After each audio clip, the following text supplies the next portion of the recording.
Okay, so the size of your canvas is totally up to you depending on where you want this to end up. Just remember that your pixel size matters if you're going to be printing it, and make sure it's the right size. I'm actually just going to do a screen size because it's easy for me to jump in and show you what is going on. And then the brushes that I use will be according to the screen size that I'm using. So if you end up having like the same brushes that I'm using from the Rough and Raw set, then if I'm like at 30%, if your canvas is a different size, it will look a little bit different to you. So I'm going to go into that Rough and Raw set here. You can see there are a ton of brushes texture-wise. And one of the things I really like about this one is that the grit, as far as like how that looks, it's really unique, and then it's got a really nice scatter to it. So I'm going to be using the monoline stamp to get started, and because I'm doing some real clean lettering, I want to use a grid. So to do that, I'm going to my wrench icon on the top left, and I'm going to go to Canvas, and then I'm going to turn on my drawing guide. And for those of you who do not know, you can edit your drawing guide. So to do that, you're just going to select edit drawing guide, and then you'll see you can change the opacity so it's darker or lighter. You can change the thickness of the lines. You can change the grid size so that like if you're doing smaller lettering or larger lettering, you can change what that looks like. And then you can also, of course, change it to where it's like perspective or symmetry, but we're just sticking to 2D. Just an FYI, you can adjust that, which is really helpful. So pick whatever quote that you want, and I'm just going to I'm going to letter making it up as I go because that's exactly what we're doing today. Quick note, if you're using the drawing guide, when you turn this off or when you export anything, this is not on any layer, so it's not going to show up in the final piece. This is just to assist you. So you'll see I have one layer going, and then see how big this is. Okay. So this brush kind of acts like the Procreate Nico G, or no, it's not Nico G, I'm just used to calligraphy nibs. The Nico, what is it called? Procreate, here we go. Nico Roll. So that one looks like this.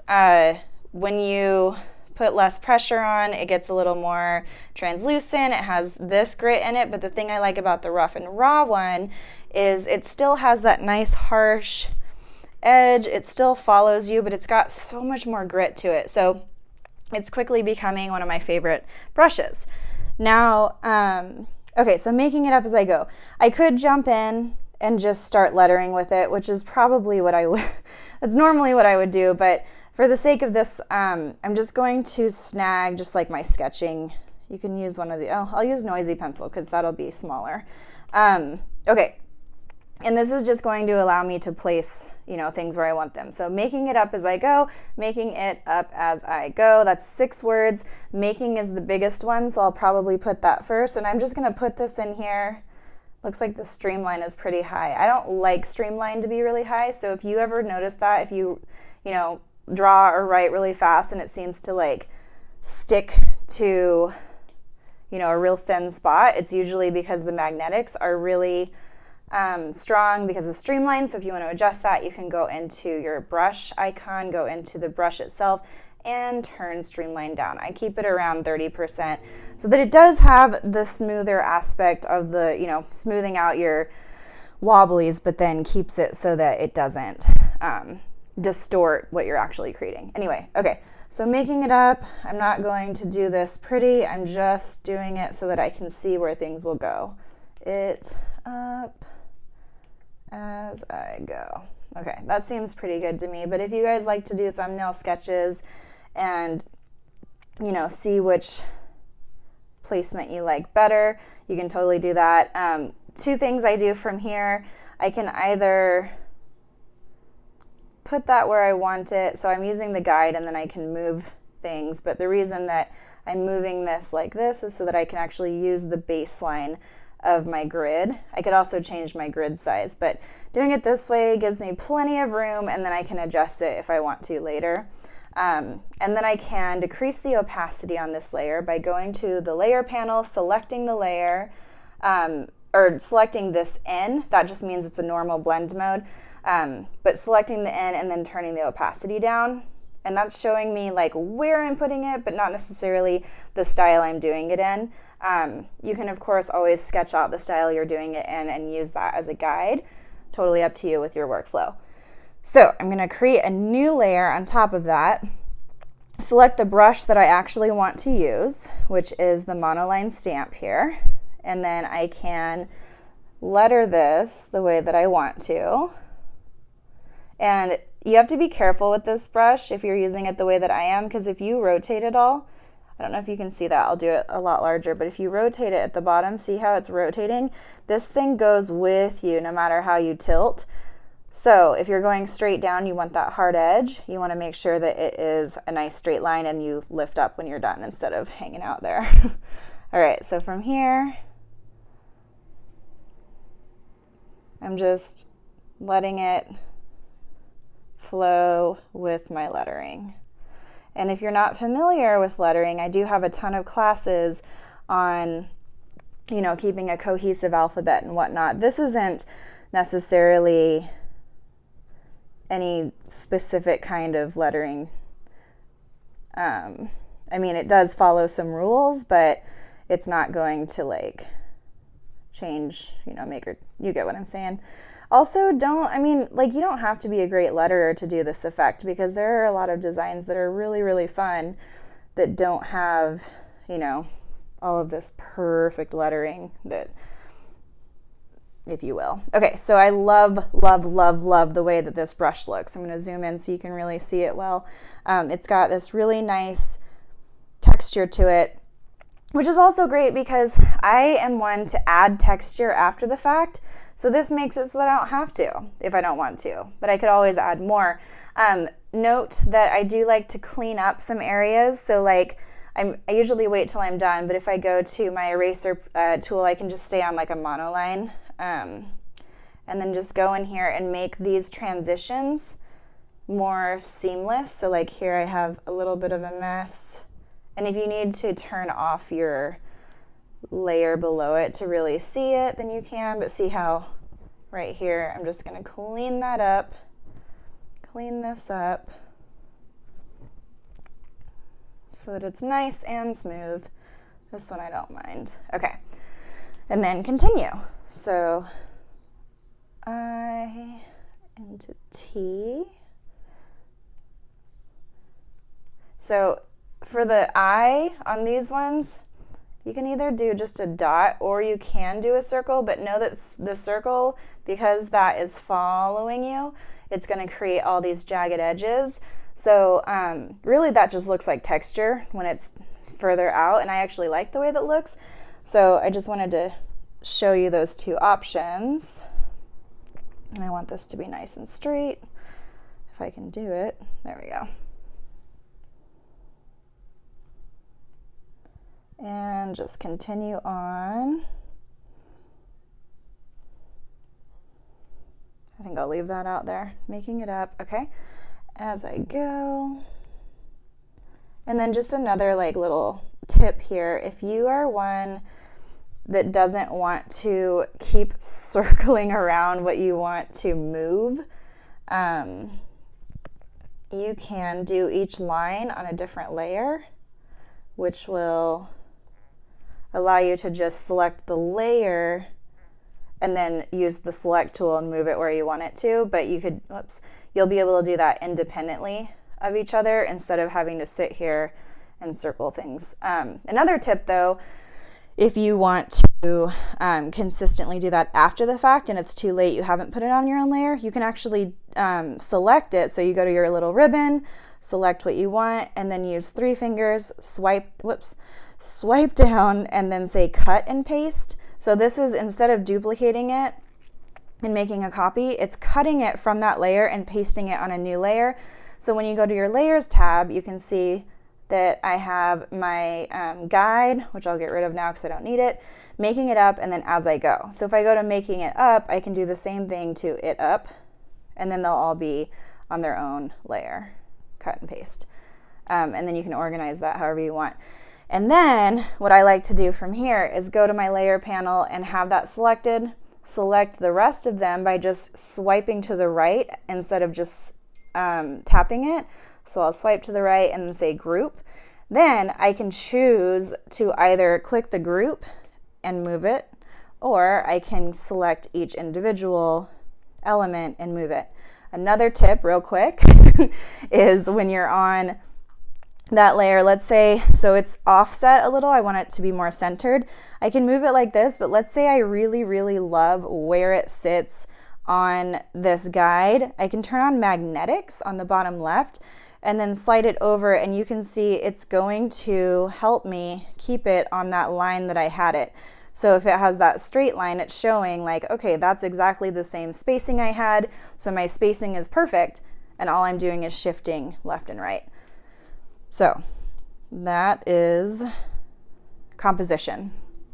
Okay, so let's move into effects and fun things like that. So I'm going to turn off my drawing guide by going to the wrench icon, to canvas, drawing guide. I'm just going to toggle it off. So now you see it's this nice clean piece, and I can play from here. So I'm going to go to my layers panel, select a new layer, and then I'm actually, you know what? No, I'm not going to do it that way. So if you're if you're happy with this, so I'm going to this little arrow here will let me, what's the opposite of expand? You know what I'm saying? Why can't I think of the word? Collapse. There we go. Collapse the layers so that I only see this group, and you can name them if it helps you. So you just select it, say rename, top layer. Okay. And then I can duplicate this entire group by swiping to the left and saying duplicate, and then I can work on the layers independently, but there's two sets of these existing. The other thing I can do, I'm going to delete that. If I'm super happy with this, which I am, not going to do any changes to it, so I'm actually going to just flatten that so that it's all on one layer.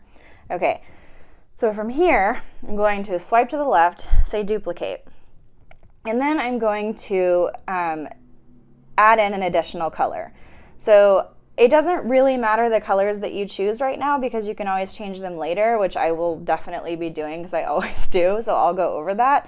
But for now, I'm just going to grab another color, and then I'm going to change one of these layers. So you can do it on the bottom, but you're not going to see the change. So if you do it to the top layer, you'll see the change right away. Notice that when I did color drop, it only affected one area. That's because if you look up here, my color drop threshold is 97%. So if I go all the way up while I'm still holding it, you'll see that my color threshold is now all the way, and it's affecting everything. Now, depending on what color you want to go on top, you can drag this layer below and then see how now it's the background, or you can keep it on the top and then move the other color below. Personal preference really doesn't matter that much. So now I am going to, sorry, there's, I don't know, like the slowest loud truck outside. Yeah, it is really slow and really loud. Okay, so from here I'm going to select the bottom layer. I'm going to swipe it to the left and say duplicate. Now, the very bottom layer, I'm going to select it, and then I'm going to move it so it'll be moved to the right and down. So I just do that at a diagonal. And for some reason, all my shadows or anything that I do with effects like this, I, for whatever reason, always go to the right and down. It's just like my thing. Some people go to the left, like it doesn't really matter, just as long as you're offsetting it. And then now I'm going to merge these two layers together. And the reason I'm doing that is because I'm going to end up filling it. So like this area is going to be, oops, I'm going to grab that color. This area is going to be filled, this area is going to be filled, but the reason why I have it as a habit to merge those two bottom layers together so they look like this is sometimes I'm working in a flat color, in which case I would want to be able to, I'm going to take these two corners and connect them together. If I'm working in a flat color, I could just drag my color threshold over and fill it like this. I'm not working that way because I'm working with all this texture. So in that case, I'm just going to fill it manually so I can continue adding texture to it rather than adding, solid blocks of color. So it's up to you, but that's just how I like to work. And so basically now what I'm doing is, because I know that my shadow is to the bottom, why is the truck so loud? To the bottom right, I'm taking each of these elements and I am, like this for instance, the line that connects it, you can see, is from here to here. So I'm going to drag a line to connect it from there to there and then fill in the rest. Okay, so I'm going to do that here, fill in. This area, fill in. So anytime that there should be like an invisible shadow, basically. Okay. I have been known to miss some. It's just what happens, to miss an area, and you're like, you go back later and you're like, oh, that should have been connected. So just keep that in mind when you're doing this and you're filling it, that, if you see like a weird random white space, it's like, okay, but this part of the K, where's the other part of the K? Okay, it's down here. So now I know that this reaches all the way down there, so I know I have to fill this area. Same thing with this. Where's this part of the K? Oh, well, it goes all the way down here, so I have to fill that area. See how that makes sense? Okay, and now same thing here. Fill that, fill this, fill here. And I'm just going to do this the whole way. And I don't make it perfect, especially if I'm working with texture. I just think it's fun to have all those elements in there that are nice and eye-catching. Texture, You can also, so I also do this sometimes where, like, even with these brushes, it would make it really easy. So let's say you don't know what you want to do with your finish yet, and you do this all in a solid color block and with a solid, like, monoline brush or something, and you're just building your letters out. You can always do that. I lost my train of thought. You can always do that and then add texture later, the same way that we're going to in just a minute.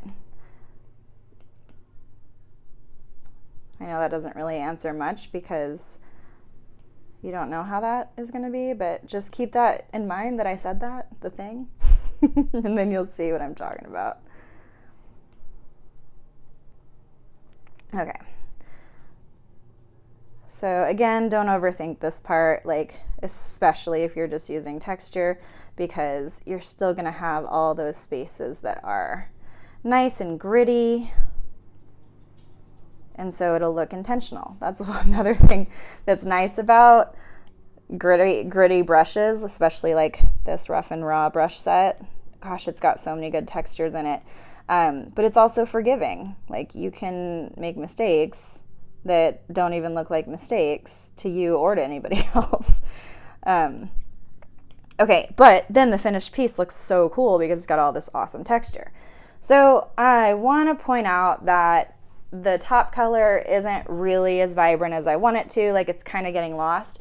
So before I do anything else, I'm going to change that, and I'm going to go to the top layer, and yes, I could do a color drop like I did before, but I'm actually going to go to my magic wand tool and select recolor.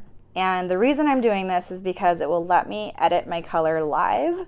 So you can see this tiny little select, this is what it looks like, select icon thing. And what you want to do is just hover it over the area of what you're recoloring. So you can see that my color sample right now is this green color, so that's why it's turning out that color. But as long as you're in recolor, I can hit anything and see it live, okay? So I'm going to go with this cream color. I have this trio here because I love working with this trio of colors. And then I can change my background color, and I'll just throw that in there. Okay, so it's nice and murky, just like I love these like random color combos.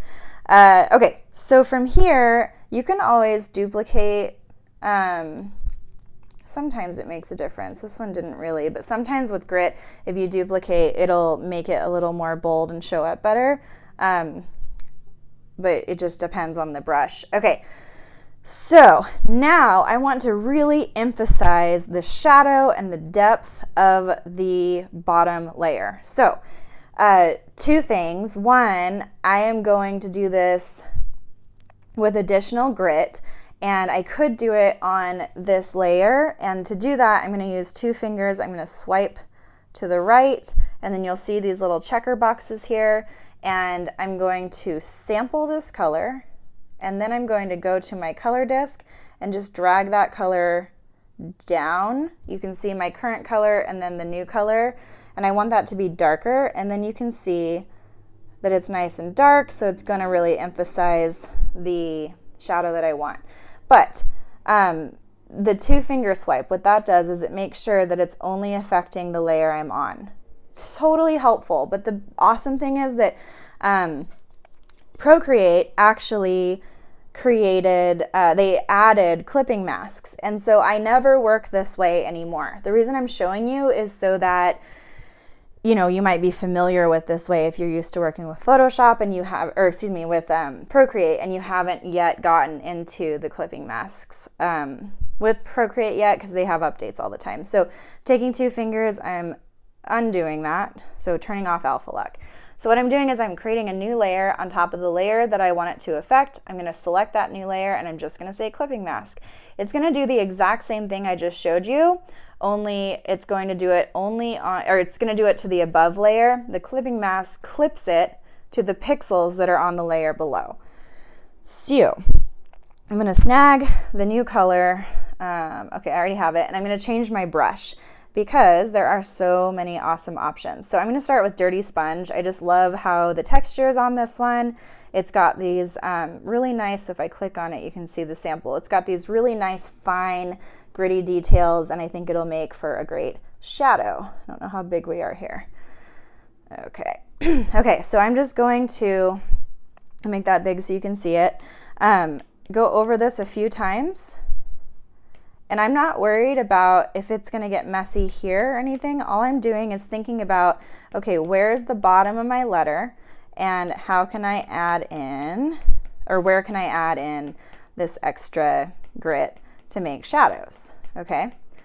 So again, not worrying about where it's going, because I can clean it up, and I'll show you how to do that in a minute. The other part of this is you might want that shadow to carry. So like here's this K, for example, and I have a nice amount of grit on the bottom here, but what happens if I want it to carry a little bit like into this area? So you can see this brush is buildable. Not all brushes are buildable like this, but that's the thing I really like about this one. Again, it's called the Dirty Sponge in the Rough and Raw set. Okay. Building here, and then I'll be able to either leave that transition there where it gets, you know, where it's a little more faded, or I can clean it up. Doesn't really matter, because right now I'm just focused on pushing in that shadow. This is a perfect example though, especially on these curves. So I have this shadow going in here, but I might want it to just travel a little bit downward. Okay, same thing here. You'll see right here, I didn't really connect that area, but I'm forgiven because the texture doesn't really let you see that. And it looks almost kind of intentional, so I could go back and change it, but I'm lazy, and a lot of us know that feeling.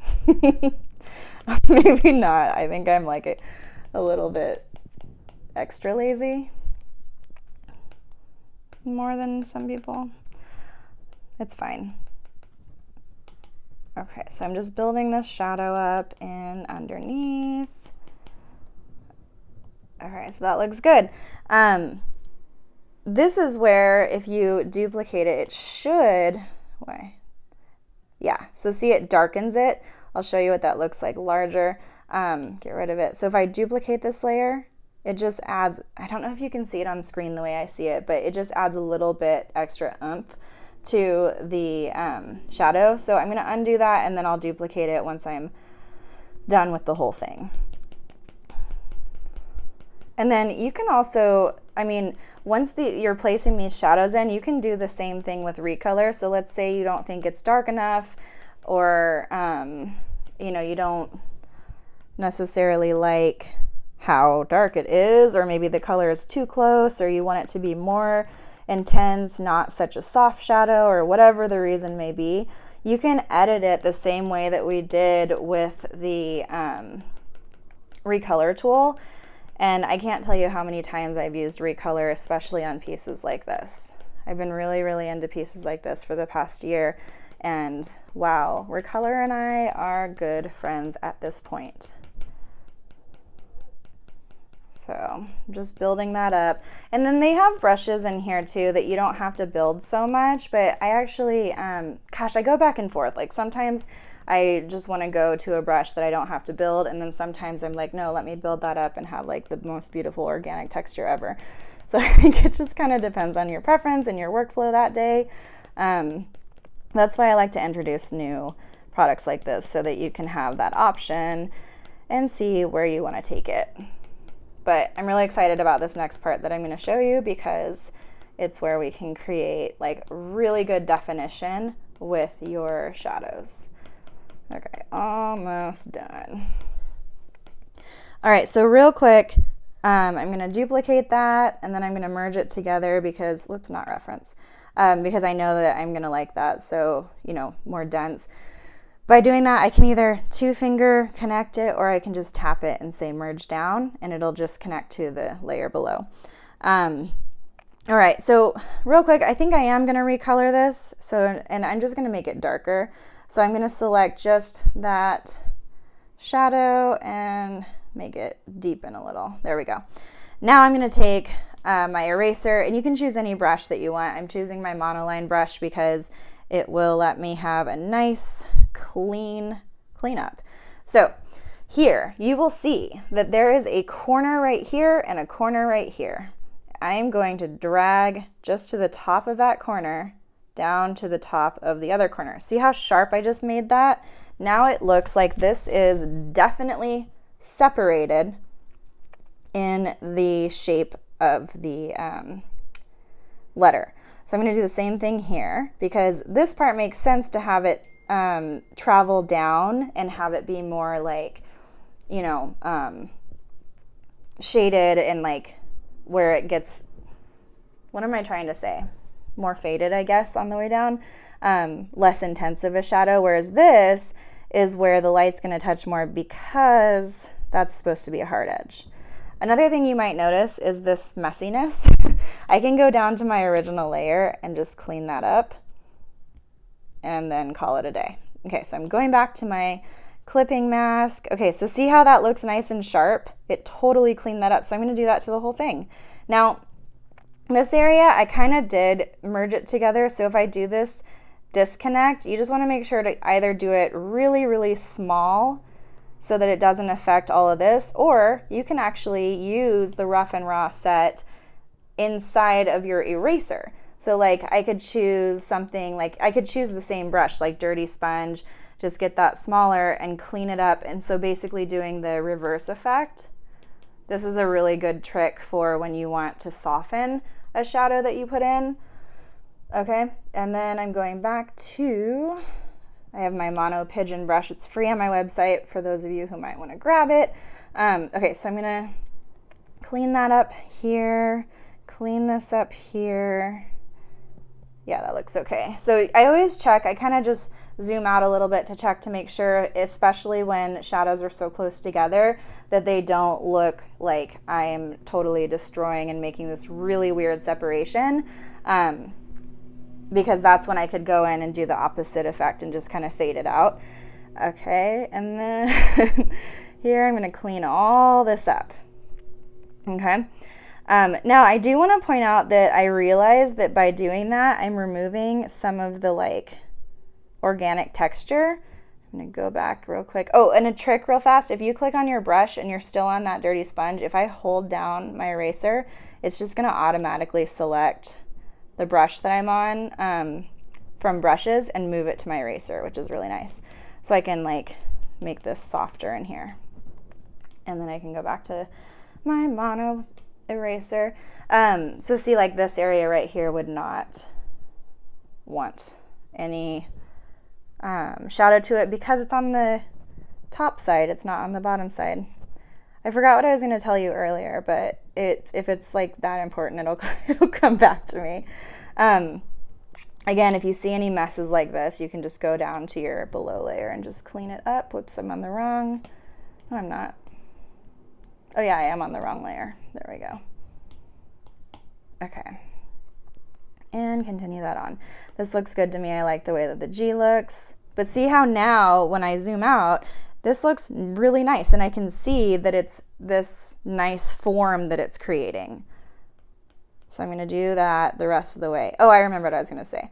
So something else to keep in mind, like if I'm removing all this awesome texture and like it might not look quite right because of it, no, like you can go in with, you know, another texture brush, which we'll do in a sec, and you can create even more.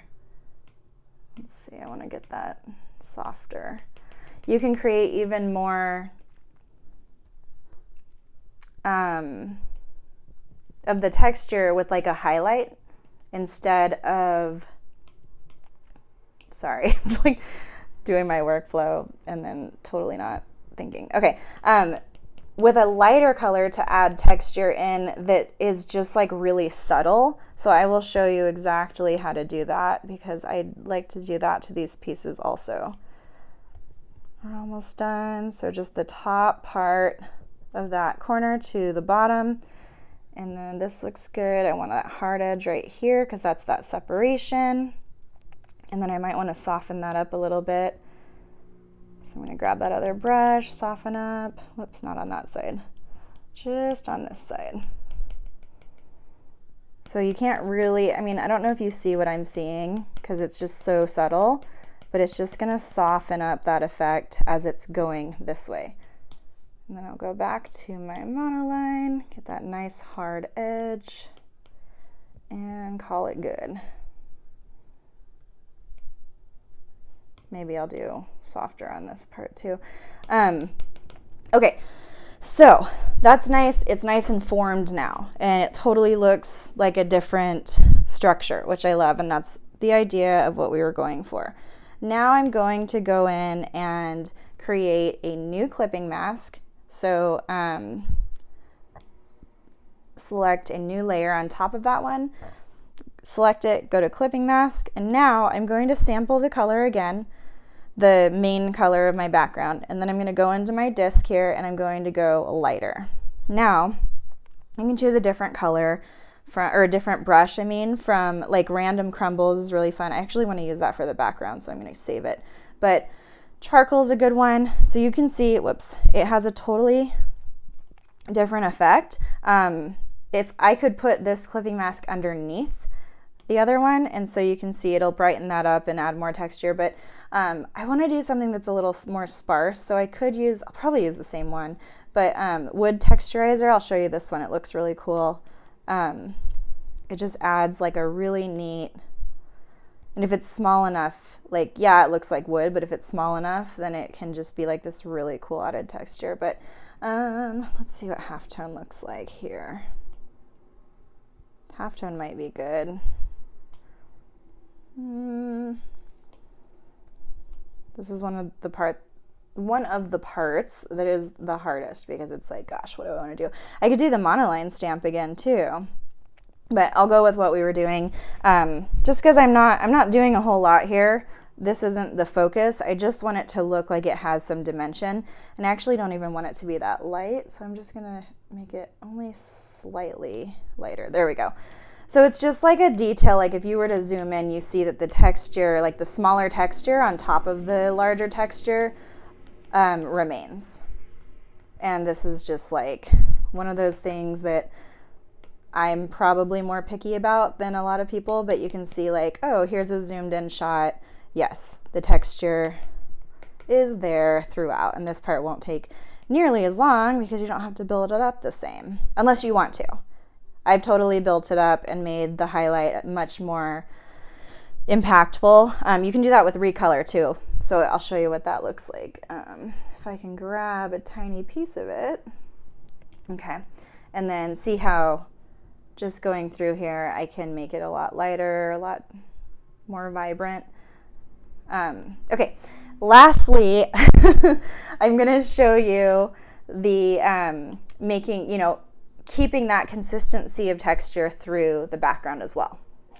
So what I'm going to do is go to my bottom layer, and I'm going to actually drag the layer underneath so that it's only on top of the background color. And I might actually change my background color and make it, I don't know, making it up as I go. So much. I'm not going to make you guys watch me do this. I swear. Like, this is the thing. Oh, I like that. This is one of the things that it takes me so long to find like a color combo that I just love in each one. I think it's just because I enjoy looking. Okay, but I'm going to grab a darker color. Okay, that's good. Now I'm going to go to the random crumbles. I'll probably actually do a more dense one, but for now I just want to show you it's such a cool effect to just lightly throw in some of these marks here. So like I could call it a day after just that and then throw down like a really light texture in the back, or I can go in with the whole thing. I would want I'd want this to be closer to the background color to be more subtle, but I could go through the whole thing here and see how that's creating that texture. Or you can make it a lot smaller by using something like a, halftone would be cool. So you can see well, that's pretty light. Yeah, so you can see this is the kind of texture it's creating. And so if you go through and make that nice and smooth throughout, then that's what it's gonna look like, which like totally dirties up the back in the best way. And then you can create a layer on top of that, or just go on the same layer, but creating a layer on top of that will allow you to play with like random crumbles and just throw in some little added bonuses of texture. And I don't like to do them even. I think about it like, okay, well, where can I put the concentrated texture and then just have it kind of like show up randomly other places. So that's basically it. It's a really awesome brush set to use. This is a really awesome technique to make your lettering stand out, and then you can play with color afterwards for 5 hours like I always do. So I hope that is super helpful, and I hope that you guys create some awesome stuff with it.